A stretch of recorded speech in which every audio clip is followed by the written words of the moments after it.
విచ్చేసిన Janasena party, TDP party, BJP, ఇతర ప్రజా సంఘాలు అందరికీ నా హృదయపూర్వక నమస్కారాలు.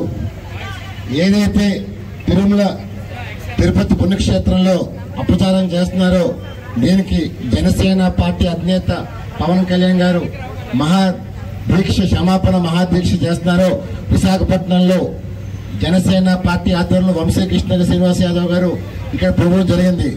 నిజంగా భారతదేశం ఇది హిందూ దేశం.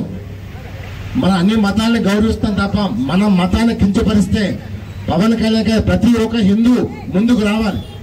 ఈరోజు మన మతాన్ని అవమానిస్తూ ఈరోజు తిరుపతి పుణ్యక్షేత్రాన్ని అవమానపరుస్తూ ఇవాళ వ్యవహరిస్తున్నారంటే దీన్ని తీవ్రంగా ఖండించాల్సిన బాధ్యత ప్రతి ఒక్క హిందూ పైన ఉంది. ఈరోజు మనం చేతకంతరంగా కూర్చుందాం అనుకుంటారేమో, ఇవాళ పవన్ కళ్యాణ్ గారు ఇచ్చిన పిలుపుతో రాష్ట్రంలో అన్ని మూల ప్రజలు ముందుకొచ్చారు. మన హిందూ సాంప్రదాయం, హైందవ ధర్మాన్ని మనం అవమానపరుస్తుంటే అలాంటి వాళ్ళని తరిమి కొట్టని మొదలు చేస్తాను. నిన్న ప్రకాష్ రాజు గారు మాట్లాడితేదో అది క్షమాపణ చెప్తున్నాం మాట్లాడుతున్నారు.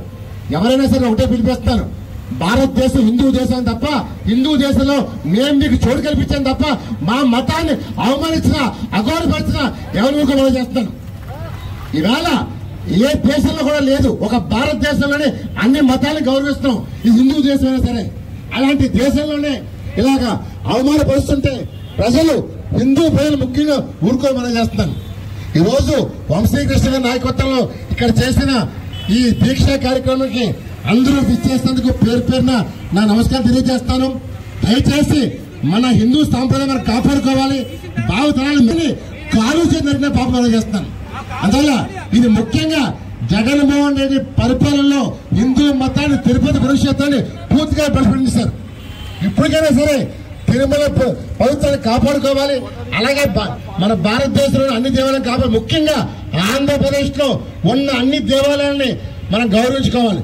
ఇలాంటి వాళ్ళు ఎవరైనా చేస్తే సరే ఊరుకోకూడదు. జనసేన కానీ, టీడీపీకి కానీ, బీజేపీ కానీ ఎవరైనా సరే ఇలాంటి వాళ్ళు తరివేయకుండా మనం చేస్తాను. జై హింద్. Thank you.